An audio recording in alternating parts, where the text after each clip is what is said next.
I'm Kathy Vanessa, General Manager at the Golden Door. I'm so happy to be here tonight. We're outside. It's a beautiful evening here and the perfect place to talk with Trudy Goodman about mindfulness and gratefulness and things that we should be grateful. You saw our grateful board that's on our hallway here. It's kind of a fun board to say, what am I grateful for? So Trudy Goodman founded Insight LA with a small circle dedicated people practicing in living rooms and community centers around the city. It's grown into an organization that teaches thousands of people every year in locations from Santa Monica to Los Feliz to Long Beach and beyond. Now she has a list of accomplishments that is 2 pages long. And for the sake of our interview tonight, I decided that you've already met her all week and have gotten to know her. We would go on and start with our interview. Yeah. Because she's amazing. I got to meet her a few months ago now, right? Oh, yeah. Spring, I guess. Yeah, yeah. In Santa Monica, crazy in that little crazy cafe. little restaurant. Oh my gosh, we're sitting there like. Where nobody even Yeah. offered us anything. No, Just no, drink, we and just wanted to was do a it cafe. ourselves. It was kind of fun. Yeah. So, welcome. Thank you. How has your week been? My week has been heaven. This Yeah. is a heaven realm. It's hard to And, explain, huh? you know, you told me, but it's one thing to hear about something and have an idea in your head, to have that concept, and it's a whole nother thing to experience it. It's hard to tell people that you can go to a place and it could actually change your life and have them not think it's like not real. But every single week we have guests here, and every single week they come and experience something that's quite special. But I'm going to talk about you a little bit and ask you some really great questions from my guests. Could you tell our guest something about your own search for enlightenment and how you came to find the Buddhist path for yourself?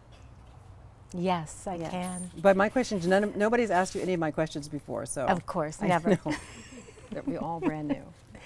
It's interesting because that particular question actually people don't ask so often, to be honest. And somebody asked at dinner the other night, what drew you to this practice and how did you get involved? And it's a kind of personal story. And I actually shared, my daughter was here with me at the beginning of our time together. And she said, Mom, I've never heard this story, because it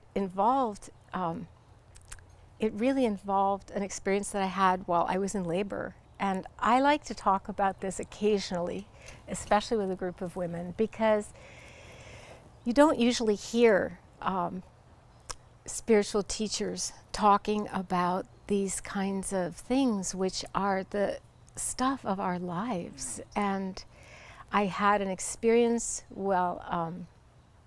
before I gave birth, while I was in labor. By just odd circumstances, I found myself alone for a long time, which wouldn't happen today. And in that aloneness and not really knowing much about what was happening, I was very bewildered and felt very lost. And I had a just huge heart-mind opening experience where I saw every being who had ever been born before this birth, me giving birth to another one, and everyone stretching out into the future. So it was a huge vision of the chain of being, and it just, you know, that expression blew your mind. Oh my gosh. It really, Changed you. I just saw a whole nother dimension of experience. Wow. And after that, I was looking for somebody who would understand that. And I visited various, you know, this was a time in the 70s, in the late 60s rather, when spiritual teachers were coming to America, and I would go see a Swami and they'd say, eat artichokes and say this mantra, and I'd think, no, I don't want to. I just want to be ordinary. And I met a Zen Buddhist monk from Korea. He could barely speak English. He said very simple things, but it wasn't the words he said. It was what he emanated and what I saw in his eyes, and I thought, he knows what I want to know. So I began to study and practice meditation. Well, Yeah. there's a lot of conversation about that, clearly. And one of the questions is we're beginning to witness the seeds of change with the recent explosion of interest in meditation. For example, Time magazine declared a mindful revolution was underway in American culture. And you've been a key player in bringing Buddhist practices to the West Coast for more than 25 years. How have you seen, I mean, this is this is a very profound conversation. How have you seen the attitudes sort of change? Because it's to get a cover of Time magazine sort of saying that the world is going to become more mindful is sort of interesting. It's pretty interesting. Right? It's That's not a pretty minor statement interesting. to get It's a huge statement. And first of all, I just want to say I taught on the East Coast in Cambridge, Massachusetts for many years. I've been in California about 14 years with Inside LA, which started, as Kathy said, in a friend's living room. But what I saw in the early years was people coming to meditation mostly out of their personal suffering or searching for God. It was really, it's changed because ever since John Kabat-Zinn, who is a dear friend of mine, he was actually my first boyfriend when I was 14 years old. Ever since John Kabat-Zinn extracted mindfulness from this brilliant arch of the Buddha's teachings and put it into a non-sectarian form that anybody could benefit from. And since the Bill Moyers show and different things that really put the spotlight on him and his work, beautiful work. And we worked together in the early years with mindfulness-based stress reduction. Since that happened, and it's entered every sector of our society, little by little. First it was medicine, then the law. Do you think Time magazine was saying that we're not mindful enough and that the American Revolution is that we need to become more kinder to each other or more grateful to each other or more satisfied with who we are? Yes. You know what I'm saying? Yes, I mean, that's I do. And so we weren't more satisfied maybe before, or we've become a culture that's not easy to satisfy. Well, actually, the people who are coming now are coming because they've heard that mindfulness is good for them, because suddenly meditation is almost like exercise. Everyone won't do it, but they know they probably should. And that's a huge change. And I think for us as a society, it's really saying things have shifted. More people are looking for something. They're not going to church necessarily. They're not, as much as our Western medical system is trying to take care of people, it's falling short in lots of areas. And so I think what we're seeing is a movement toward, I hope, becoming a kinder, wiser society. That's what it leads me to. Mindfulness is on everybody's mind today. That's what we're working toward. Right? So part of the reason is that it's promising, you're going to love this, to make people more productive and happy as individuals. It doesn't seem to have only to do with enlightenment or ethics. It's more about finding this new karma. Can you give me your thoughts on that? Well, that's, at the beginning, I would say people were coming to the practice looking for enlightenment and more maybe spiritual reasons or psychological reasons. And now I think, think about what activity isn't enhanced by focus, by presence, by bringing all of yourself to what you're doing. So now it's shifted and people are beginning to see, oh, this actually can enhance our work. This actually can take us from being okay to being really good. Western medicine and Western psychology has focused mostly on psychopathology, how to get people from here to okay. And I feel like the mindfulness practices and also the focus of Buddhist psychology is to get people from here to states of well-being that it's like before you come to the golden door, you don't dream of that state of well-being. It's similar in that sense. I think so. Yeah. If you were to give practical advice on what we could do in our daily lives to cultivate happiness, what would that be? I'm sure there's not one thing, but think of, for my guests. I think that... What would be one thing? Well, I was teaching this here. So one thing that everybody can do is set the intention to incline the heart, to incline the mind toward joy, toward happiness. And that means really making choices in terms of what we're doing in our minds and in our consciousness, and choosing to focus more. You could say, oh, this is like just being an optimist or focusing on the positive, and it is that. But it's more than that, because what happens is that we start to see beauty everywhere. And we start to get, what is it that the magic of tidying up lady, Maria Kondo, she calls it sparks of joy, right? More and more things are radiating sparks of joy for us. So I think the one thing is to set the intention, and honestly, I encourage you to meditate. There's just nothing like it. You don't have to do anything. You just sit there, and all your obstacles to happiness are revealed to you. And so you can see what your work is, and then what lies on the other side of suffering, what lies on the other side of unhappiness. Do you think there's any validity to the conversation that joyful, happier people are healthier? Of course. And there's a lot of medical research being done right now of why is a person who's unhappy versus the person who's, this is like the glass half full, glass half empty, right? Yeah. And this person who that life is, the glass is always half full, no matter what. And this is always half empty. And this person's actually healthier. Yes, Living because we longer and know healthier, that the even if immune system there's some responds to conversation going on. stress, and it is more stressful to be unhappy Yeah. than to be happy. Yeah, and it just seems so much easier just to be happy. I mean, like, look where we are today. How could we not be happy, right? I mean, we're so lucky in this world to be even on the planet. I want to say something about you and the Golden Door right now, which is that it actually is very possible to go to a beautiful spa and be unhappy. Yeah, I know. People have done it. Yeah, it's yeah, possible. it's You bring possible. your Yeah, torment, you bring whatever you it bring your is. toolbox. Yeah. Yeah. And you can't leave your head at home, Yeah. right? So you have to bring it with you. Yeah. But you have so permeated the days here with mindfulness practices and attention to how we're using our minds and hearts that It's important. Yeah. It's really important. Yeah. Eckhart Tolle, I think I'm saying that right. Tolle. Tolle, oh my gosh, I think they told me. Eckhart Tolle, thank you so much, has said, this is so pretty, when you lose touch with inner stillness, you probably know this, you lose touch with yourself. When you lose touch with yourself, you lose yourself in the world. Your innermost self of who you are is inseparable from stillness. I mean, that sounds a lot complicated. I'm sure it's a complicated thought. But can you talk about stillness? I think that's the part that, this is a beautiful quote, obviously. Talk about stillness. I put stillness on the gratitude You did? board. Oh my Yes. God. Because the ability to quiet down, to have a peaceful mind and heart, I mean, that's the seed of happiness right there. And people think, oh, I can't meditate because my mind isn't still.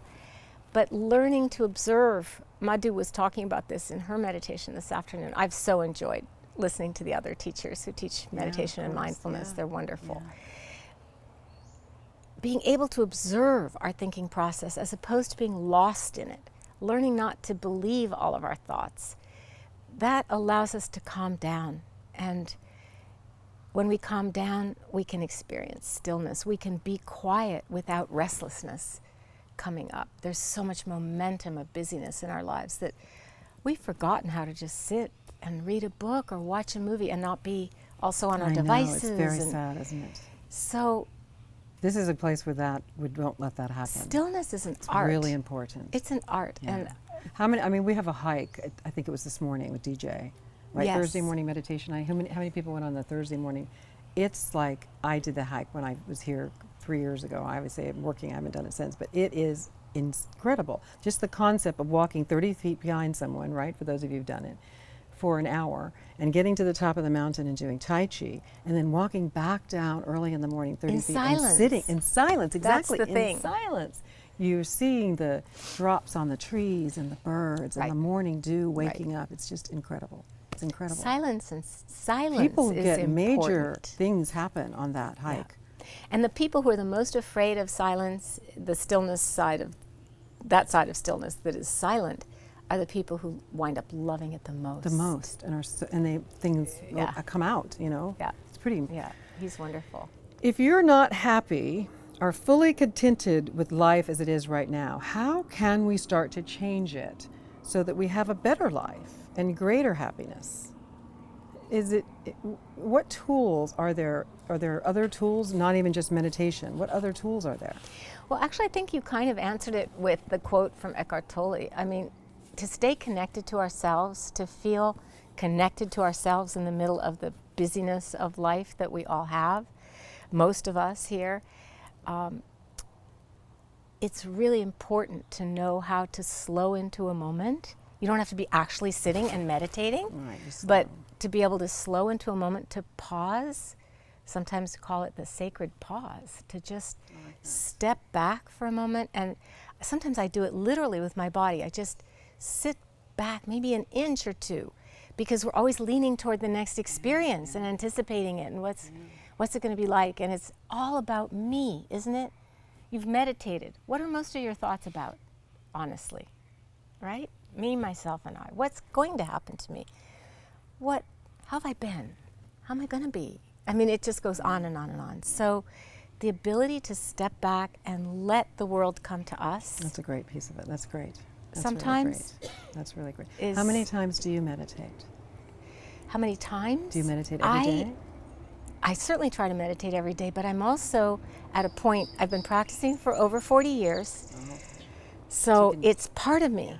And I'm very present a lot of the time. Nobody's fully present 24/7, I'm sorry to tell you. But I've met some of the most revered meditation masters of our time. They're not always mindful every second. They're human beings like Right. us. But you can definitely, it becomes part of your life, it seeps into your life, and then suddenly here you are. Did you share this belief with your own daughter, your own family? Did they have the same? You know, my daughter, and yes, of course, but she has had to become her own person, make her own life, find her own way, and it's had to be, for her, Yeah. pretty different from mom's. Yeah. But my granddaughter, Oh my goodness. these yeah. things often skip a generation. My daughter is more like my mom.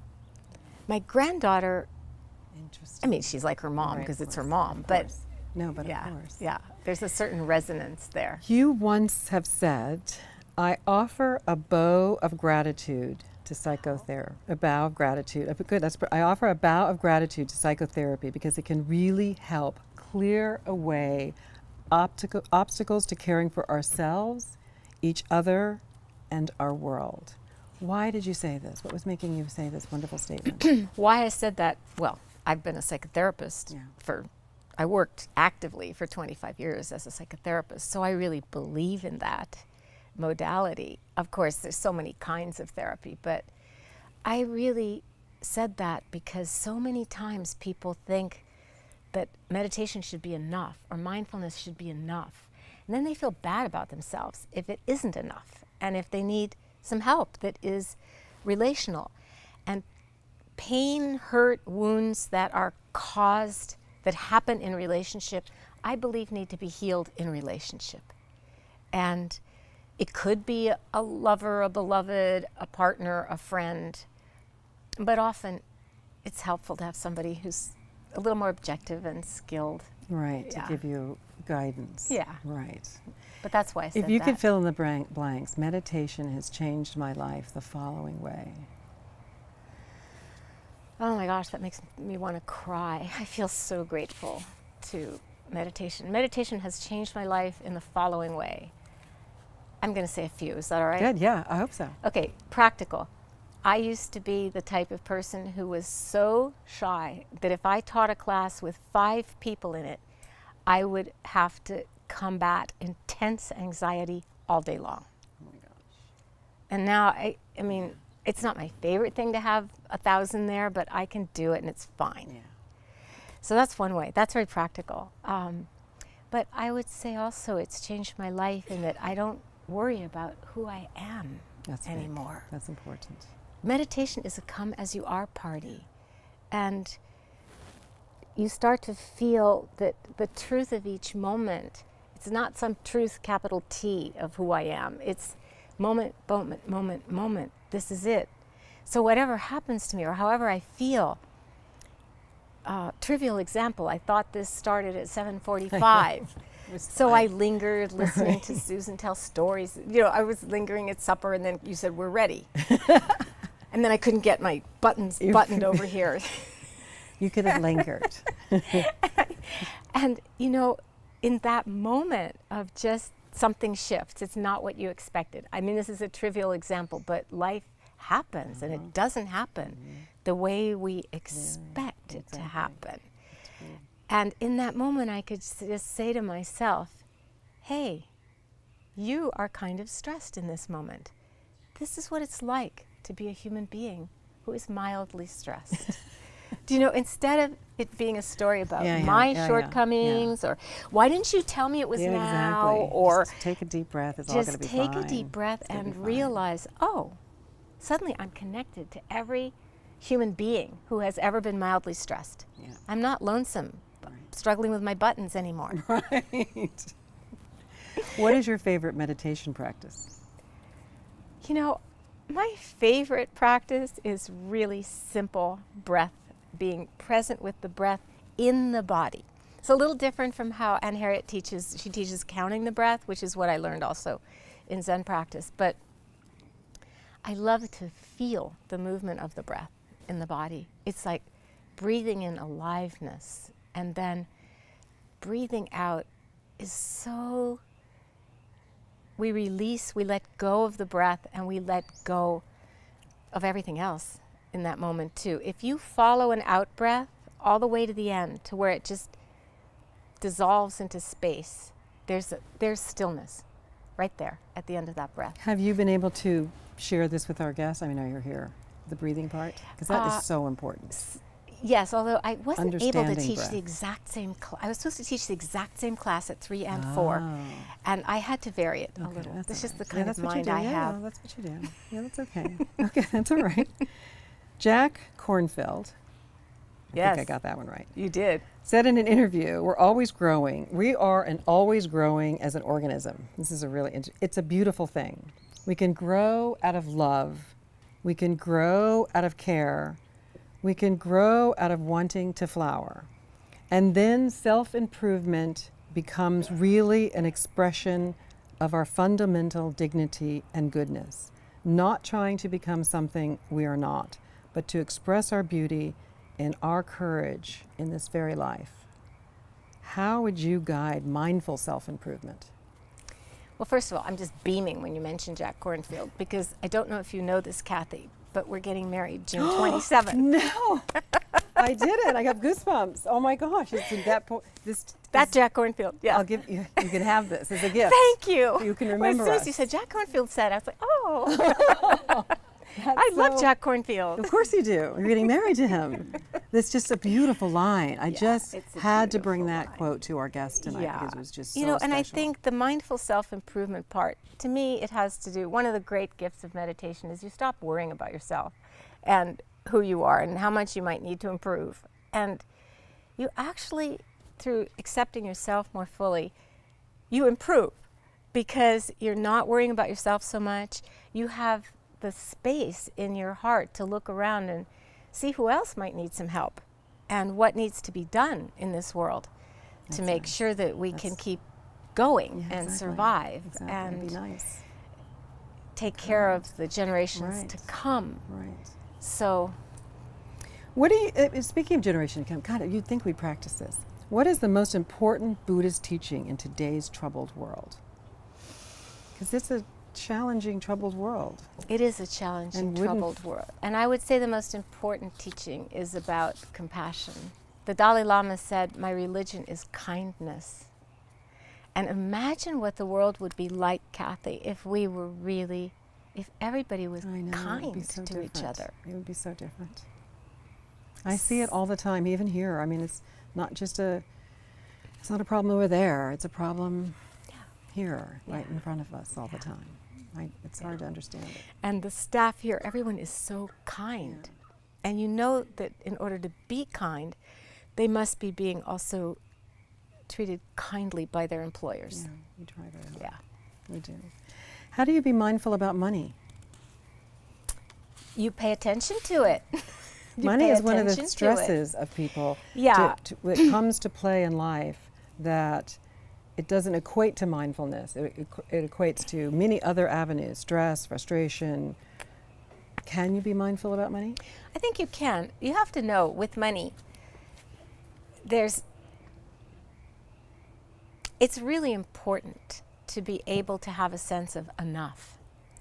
And it's really tricky because I used to think, if I ever had $100,000 in the bank, I would retire forever. Well, then you come to understand you actually can't retire forever with $100,000 in the bank. Right. But what is enough Yeah. is a huge question. And our happiness gets so linked with questions about money. And money becomes such a substitute for love so many times. And if we can sort of unhook that sense of self-worth from financial worth and really see that the happiness, it's an inside job. It isn't depending on how much we have. And you can see that because you all know people who have pots and pots of it, and their estate isn't big enough because the neighbor has a bigger one, or it goes on. It's very endless. It's very endless. And so do you have a favorite getaway? Do I have a favorite getaway? Now that you know the This Golden one. Door. Oh my God. Now I asked that before I thought about the Golden Door, of course. I'll take that as a good answer. So at the end of all of our interviews, we do something really special. Every single interview we do this. And we ask our incredibly talented, kind guest to provide a golden nugget for our guests to take home.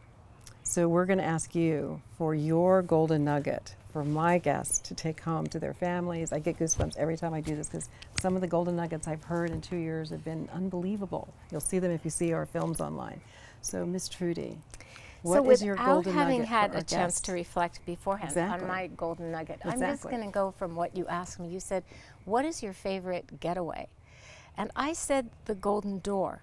But that answer has layers, I think, that there might be some little nugget in there for your guests, who I now feel as my friends, not just your guests. And that is that I said that because this is the getaway I'm having right now.